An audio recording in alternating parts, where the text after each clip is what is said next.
Welcome to the NitWits, a weekly roundtable discussion on the Penn State Nittany Lions, now in its 24th season. Our panel features a longtime Penn State media and NitWits tag team, Neil Rudell of the Altoona and Mark Brennan of Lions 24/7 with Fight on State. Between them, they've covered Penn State for more than 75 years. The NitWits are hosted by WTAJ's Anderly Penwell, and each week we welcome a former Nittany Lion as our special guest analyst. The NitWits are brought to you by Irwin Financial, Raymond James, a firm foundation for your financial future.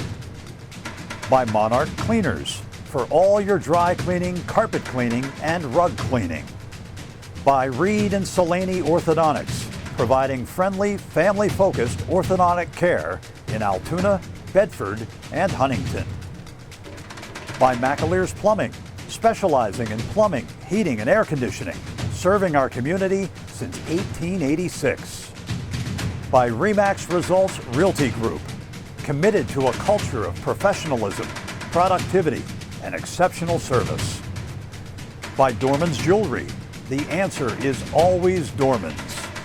By Star Beverage, no matter what type of weather, we are a convenient drive-through one-stop beer store. By Kogan Electric, lighting the way for you. By NovaCare, Altoona and State College, we proudly support Penn State football. By Quattrini Rafferty, attorneys at law, Michael Rooch, peace of mind after an injury or illness. By Lions 24/7 with Fight on State, your online home for Penn State football and recruiting coverage. And by the Altoona Mirror, featuring Penn State Game Day every Friday and Penn State Extra every Monday. Welcome to Nittany Nation Overtime. Hello and welcome to the pre-bowl show of Nittany Nation Overtime. I'm your host, Anderly Penwell. We're the NitWits, of course, Mark Brennan, Neil Rudell, and WTAJ Sports Director Andrew Clay. Thanks for joining us today. So, it's been a while. We've missed you. How's life? Not you. I see you every day. Whatever, you two. How's life? Well, it's been an eventful December. You have coaches leaving. You have Sean Clifford returning. Just a lot of news that has been happening. Typically, December had been a slow month. Nobody ever had the audacity to leave. And here now you have a new defensive coordinator in Manny Diaz, former head coach, and real happy for Brent Pride, a guy who embraced his Altoona roots and gets an opportunity at Virginia Tech. That's a heck of a first-time head coaching opportunity. Yeah, it used to be that the regular season ended and then really nothing happened till the bowl. Now we have coaching changes like Brent Pry leaving. You have the early signing period. You have the transfer portal. All of these things going on. So it makes for a lot to cover. But absolutely, Brent Pry, we knew he was going to get his opportunity at some point. Wasn't sure where it was going to be. This is just a perfect situation. Complete class act. Very good coach, and glad to see that happen. And I think Penn State did a really good job, James Franklin did, in replacing him with Manny Diaz. So what are your thoughts so far on Diaz, everyone? My first impression was I really liked Manny Diaz. I thought he handled the media really well, very professional, very personable. I just think time will tell on how great a scheme he's going to have. I thought it was interesting that he offered himself a comparison to Bob Shoop. I thought that was interesting. Like, that was unprompted. He brought that out. So time will tell on whether his schemes will work. He didn't always have the greatest defenses at Miami, but when he was a full-time coordinator, he did have a really great, particularly in 2018, a really great unit. What do you think the legacy that Brent Pry leaves that Manny Diaz has to replace or fill in? Yeah, I think they were consistently good. There were obviously times where it drove people crazy, where they didn't do particularly well at the end of games, but I thought a lot of that had to do with their ineffectiveness on offense as well.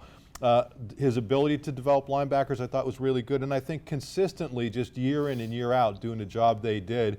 And then, being kind of that right-hand man to James Franklin, he had been with him for all of those years. I think he was a really good sounding board, and that's the part that I think is going to be tough for Franklin to replace, to have that guy who's your sounding board. Yeah, I agree. He's talked about him being his best friend or one of his best friends. He goes way back with the Pry family. Jim Pry coached him at East Stroudsburg. I agree with that. I mean, Brent was really that veteran stable force. I think it was just the two of them from the original Vanderbilt. Anybody else? I don't No, outside of Dwight Galt, who was the strength coach, who was his other kind of confidant. So It's good that he's still going to be there. But yeah, Terry Smith came in that first year at Penn State. So there are a couple people still around. But, the other thing that I think that needs to be pointed out is that for whatever criticisms you may or may not have of James Franklin, the coaching tree that he's developed now is pretty impressive for somebody who's been around for 7-8 years. You look at Moorhead, who's now a head coach. You look at Ricky Ronnie, who's a head coach at the top level. You look at Charles Huff, and then you look at the guys who have become coordinators, Tyler Bowens. It is impressive what he's done, especially when you compare it to what happened a couple of regimes ago. Well, I agree with that. You also had Coach Chaos went to the Giants. Yeah. So he has a pool of people. I thought it was impressive that within a few days he had Manny Diaz locked up. That's a guy with head coaching experience, has been in the Power 5.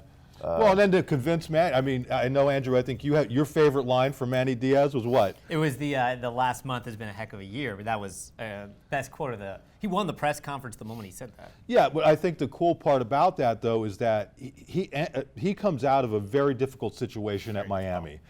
And Franklin was able to convince him to jump right back in it literally within days. That takes some. I'm sure that had to take some convincing. Well, like Manny said, though, the timeline has changed now for coaching hires because of National Signing Day being in December and not February. Coaches don't have time to sit around and decide what they want to do. You have to decide, or you're not going to coach. There's just not many coaches are going to be hired now through February. And pivoting, speaking of decisions, 2 major decisions from players recently happened. Quarterback Sean Clifford will be one of the oldest players in college football. He's coming back for his redshirt senior Super 6 COVID, whatever classification. Senior Basically, plus is what they're going to call it. He's coming back. What are your thoughts on bringing back such an experienced player? Well, I think it benefits both sides personally. Obviously, he surveyed the waters at the next level to see about where he would or if he would be a draftee. He's got a brother on the team. When you look at their first 6 games next year, you're opening at Purdue, and then you're going to Auburn in the 3rd week, and you also have Michigan, Ohio State. These are all in the first 6 games. So it's great about Drew Alar and some of the younger players that you're going to have, even Vayu. But he's going to give you a leader and some stability, and I'm sure they've talked out all the roles that he can end up being asked to play. Yeah, I think the most important part is being a mentor to those younger quarterbacks. This is a guy who I've seen work at Penn State camps, and he's in there literally coaching at Penn State camps. To have him as a sounding board and a role model for Alar, Prabula, Vayu, these are 3 really young players with Roberson entering the transfer portal. It's going to be very important for him to be there. It would have been a tough ask for Vayu or even an Alar to come in and be the starting quarterback next year. This way, these guys could learn on the fly. If he gets banged up, at least Vayu has some experience. But I think it's a great position for the 2 quarterbacks that they're bringing in. And one last thing before we get to break. Brandon Smith, linebacker, declares for the draft. Did you guys see this one coming? He's the first Nittany Lion to say he's not coming to play in the bowl this year. I think we all knew Brandon Smith was going to the NFL. It's just a matter of whether he was going to play or the bowl or not. And I could have seen it going either way. I think Brandon Smith showed that he's certainly ready for the NFL. And he decided it's just time to get to work and no more Penn State. Yeah, I disagree with that, though. I disagree. I don't think he's ready for the NFL. He didn't have a great year. I think he's ready, Andrew, physically. His testing, his 40-yard dash, all of those things. But he was adjusting to that will linebacker spot, and I don't think he had. I thought by far Ellis Brooks was the better linebacker this year, even though he's not as physically gifted. He's 20 years old. I think he's a guy who would have benefited by coming back. But you have so many people in your ear at this point where you can talk to agents, you can do all these things. It's going to be really interesting to see where he's drafted. He'll do really well if he's invited to the combine, but I think he could have benefited from another year. Yeah, I agree. He missed some big tackles in the open field. He is a hitter. Hey, I wish him well. These kids want to get on with it. They want to see if they can get paid more than NIL money. He's going to go in the first 3 rounds. I'll bet you on that. Okay, we'll talk. We'll talk. Okay. He's going to go in the first 3 rounds in my book. I think the physicals, that's what the NFL teams want. They don't necessarily need the polished guy anymore. They're looking for the physicals, and they'll polish them there. So I think once you showed that you were physically ready, I think these guys these days, that's when you leave. Okay, you two can take the bets after the break, but when we come back, we'll break down the recruiting class of 2022.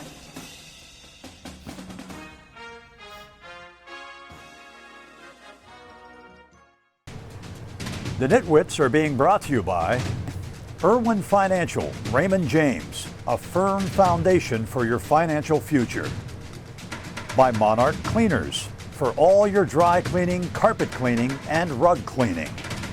By Reed and Salaney Orthodontics, providing friendly, family-focused orthodontic care in Altoona, Bedford, and Huntington. By McAleer's Plumbing, specializing in plumbing, heating, and air conditioning, serving our community since 1886.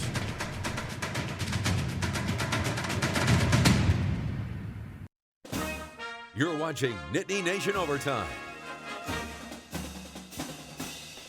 Hello and welcome to the Nittany Nation Overtime pre-bowl show, where the NitWits and our special guest this week is WTAJ Sports Director Andrew Clay. So, early signing day was a couple weeks ago. Number 6 class in the country, some standout names. What are your guys' thoughts so far in the class of 2022? Yeah, I think the biggest part about this is that all those guys were committed for a relatively long time, some of them for a really long time, like Caden Saunders. And the fact that there was only one decommit after the way the season went, after the way you lose a coordinator, I mean, to me, it was impressive that they kept that top 6 group together. I mean, of the last 15, 20 years, that's probably the best class that they've signed. It's not in the same league as some of the great ones like back in 1991. But being able to keep them together, I think, was big. Bringing in 2 quarterbacks, we talked about both guys, Alar and Prabula. That's really big considering who you've lost to the transfer portal in the last couple years. And just overall, I think they met needs at just about every position. Maybe could have used another offensive lineman, but I think it's a really good class for them. Who sticks out to you the most so far in that class? Well, I don't know if I'm going to go with anyone, but I remember when James talked about wanting to go Pennsylvania, wanted to recruit the state, win the dominate the state. Yeah, that quote that he made years ago. He had 4 of the top 6 kids in the state of Pennsylvania. I thought that was big. I don't know. I was talking to someone over the weekend about this. Like, this was James Franklin's most dominant Pennsylvania recruiting effort since he's been here. Well, let's see what they do with them. I mean, this has never really been a question about their ability to bring in talent. I realize this is the best class they've had, but I just think that, hey, you got Singleton, the running back. He looks like he could be the real thing as well. You got to protect these guys. Yeah, talking about Pennsylvania, you know, it's up and down talent-wise anymore in Pennsylvania. You know, 20, 30 years ago, Pennsylvania was putting out dozens of recruits every year. Now it's just not quite what it used to be, with all due respect to Pennsylvania. Andrew, I think it was big that this was a really good year for Pennsylvania, and they were able to get 4 of the top 6. Singleton, obviously a big-time back. We've seen that with their running backs this past year, didn't necessarily play particularly well. The offensive line didn't play well, so getting a guy like Singleton's going to help. Yeah, and they got a punter too, which I'll be curious whether Stout, that is a position. You see Pickett from Pitt, and guys are running out the door left and right. I wonder if the punter will hang around for another game. It's not a high-risk injury. They probably could use him. They're going to need some help. Not unless you're making him run the ball more. That's right. So are you like I think we're getting an indication up from Neil on his score prediction here when he's bringing the punter up. Yeah. All right. It's his fault. He didn't catch the pass, right? Nice. As Pat McAfee says, punters are people too, Neil. All right, and when we come back after break, the Outback Bowl, of course, and we'll take a trip down memory lane of some of the previous ones.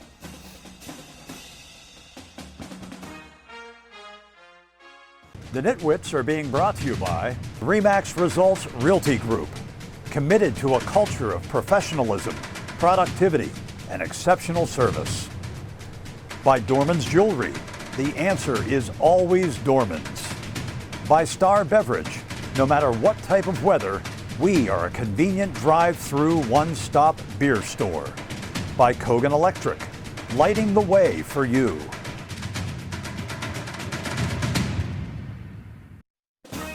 You're watching Nittany Nation Overtime. Hello, and welcome back to Nittany Nation Overtime, the pre-bowl show. Let's get right into it. Headed to the Outback Bowl in Tampa, breaking down Arkansas. What do you guys think of the Razorbacks? Well, first of all, the fact that Penn State got into the Outback Bowl is absolutely, Neil has said for years that if you look at the Penn State's bowl situation, you pick the number one bowl that they can go to outside of the playoffs, obviously, and they're usually going to land in it. And I think it really speaks, this year Penn State was on ABC national TV 6 times, which tied a record. For a 7-5 team to end up in this bowl, I think is just unbelievable. It speaks a lot to the fan base, to the TV drawing power, all those things. Yeah, it was funny though because no one really had the Outback Bowl. Maybe you guys did until about a day before. It seemed to come out of nowhere. Well, we started hearing some rumblings from down in the Tampa area that it was going to be either that or the Las Vegas Bowl. But I mean, I think if you're in Wisconsin shoes right now, you're probably wondering. But then again, I guess if you're Wisconsin, you should have beat Penn State to start the season, and maybe you're in Orlando right now. But hey, a good matchup. I cannot believe, didn't realize this, that Penn State and Arkansas have never played. Yeah. I mean, how could that even possibly be? So I think you're getting two traditionally really good programs. Arkansas hasn't been at the level that Penn State's been, but really climbing, end up finishing the season really well. Kind of the flip-flop of Penn State, which started well and then struggled, but a team that really well balanced and has a really good defense. So I think it's going to be a good matchup. Well, I thought Arkansas actually reminds me so much of what Penn State was, at least for how it's seasoned. They did have very similar. They both had 3-game losing streaks there in the middle of the season. Their Octobers were like were like mirror images. They were up in the top 10 at one point and then came crashing back to earth. I just think it's an interesting matchup. I do think Arkansas is unlike any team Penn State has seen this year. I think maybe the best comparison is maybe in Auburn, but I don't even know if that's a great comp. I think it'll be interesting. We know Arkansas can run the ball, and even when they're passing, they're running the ball, running it like 65% of the time. They've lost a couple receivers. Do you want to, as we tape this today, and just what Penn State's roster might look like? Yeah, I mean, again, we're taping this well before it's actually going to run, because of the holidays, the way things are breaking down. But I think that's going to be real key. We know that Brandon Smith's not going to be there. I don't think it's any secret that we were allowed into practice, and certain players, Dotson wasn't there, AK wasn't there, Congo wasn't there. So were these guys taking finals? Are they going to be at the game? I think that's really going to play into it. I think one of the important parts for Penn State is that they wisely reserved some of the games with players who have the opportunity to redshirt this year, that they didn't play them in all 4 games. So they have several younger players. Now, they're not going to be, if a Dotson can't play or if an AK can't play, there's nobody going to come in and mirror what they did. But they do have enough younger players that they could kind of plug them in and see how it goes. But it's both sides, and that's what makes predicting these games so difficult. And Think it's difficult, huh? And for Arkansas, who do you think will be their X factor? Some of their players, like their quarterback. Jefferson has over 2,000 yards. He's like 67% completion. Well, he's a massive quarterback. I mean, he's big. He's like Will Levis, but even bigger. And I think that's going to be one thing that Penn State did really well this year. It didn't let opposing quarterbacks scramble and beat them on scrambles. So they gave up a little bit in terms of sacks.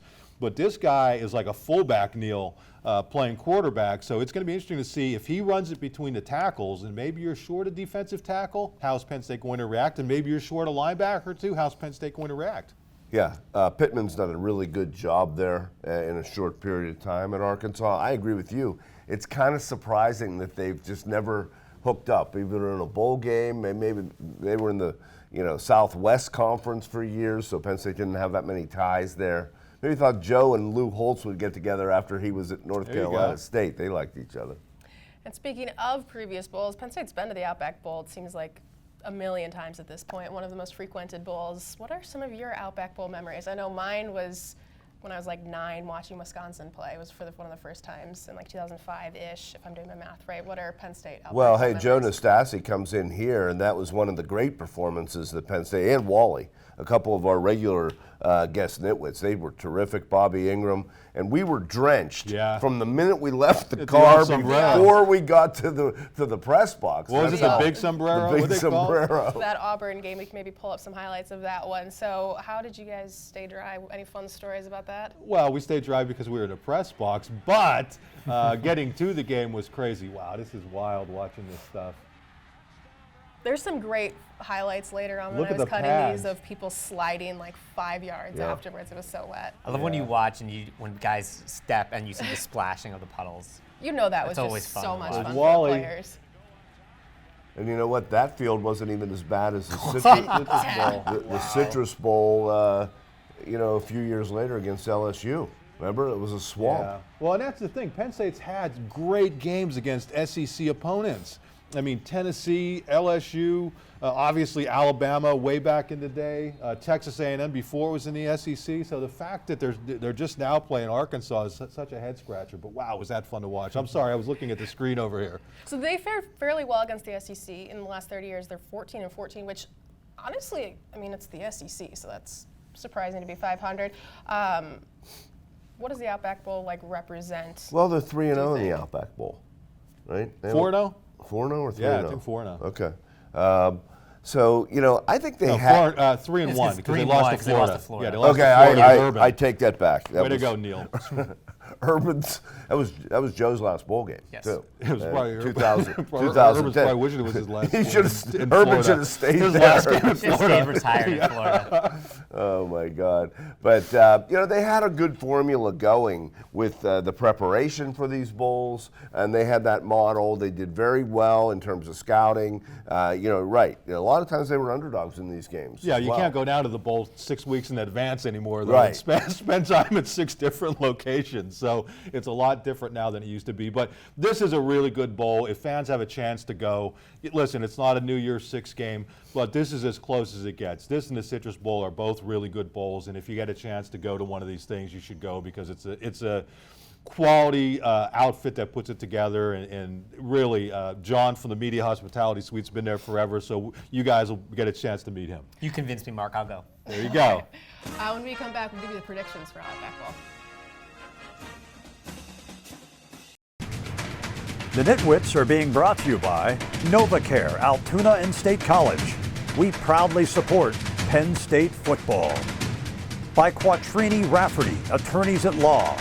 Michael Rooch, peace of mind after an injury or illness. By Lions 24/7 with Fight on State, your online home for Penn State football and recruiting coverage.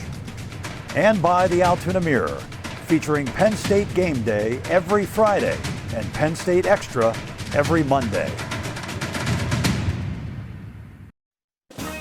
You're watching Nittany Nation Overtime. Time for our Outback Bowl predictions. Of course, Penn State taking on Arkansas in the Outback Bowl as the winner of the Nitwit of the Year. Beginner's luck, that's it. I will go first. False modesty. I think Penn State's going to win 30-20. Outback Bowl history and success, I think, is relevant here. Also, Arkansas hasn't been to a bowl. They didn't play in a bowl last year, so I think it should be interesting. Who would How like to go about you? next? You helped her. I did help her. I got you one of those wins, by the way, Interleague. Thank you. Just saying, by the way. I'm going with a Penn State win, but I think it's going to be a lower scoring game. I don't know if I have reason to believe that Penn State's offense is going to be a whole lot better, so I'm going to go 24-13. Who? Penn State. Okay. I'll go next. I'll Neil. go. No, I don't want to we'll be let you the. go. I don't want to be We'll the let wet you go blanket. I'm last. picking Arkansas. I don't know what you're doing. All right, good. So I don't know how you can pick Penn State. I don't know who's going to be on their team, and based on the way that the season ended, and Arkansas, I think they lost to Alabama by a touchdown about a month ago. Beat A&M. I mean, they got a resume. So although they lost to Auburn, and Penn State handled them. So hey, I'm picking Arkansas. Say 31-26. I will go Penn State 20, Arkansas 24, because since you left me no time to make my prediction here because we only had 2 minutes to do this segment. But I'll go Arkansas 24-20. Oh, okay.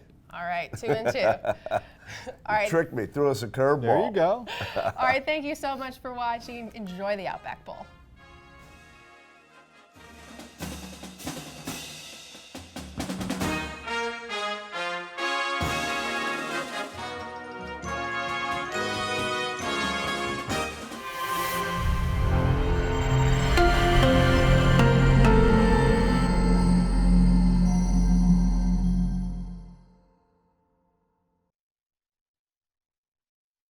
The NitWits are being brought to you by Irwin Financial, Raymond James, a firm foundation for your financial future.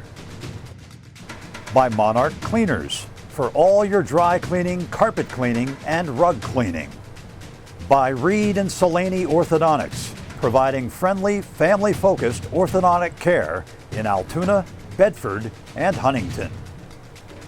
By McAleer's Plumbing, specializing in plumbing, heating, and air conditioning, serving our community since 1886. By Remax Results Realty Group, committed to a culture of professionalism, productivity, and exceptional service. By Dorman's Jewelry, the answer is always Dorman's. By Star Beverage, no matter what type of weather, we are a convenient drive-through one-stop beer store. By Kogan Electric, lighting the way for you. By NovaCare, Altoona and State College, we proudly support Penn State football. By Quattrini Rafferty, attorneys at law, Michael Rooch, peace of mind after an injury or illness. By Lions 24/7 with Fight on State, your online home for Penn State football and recruiting coverage. And by the Altoona Mirror, featuring Penn State Game Day every Friday and Penn State Extra every Monday. Thanks for watching, and we'll see you next week.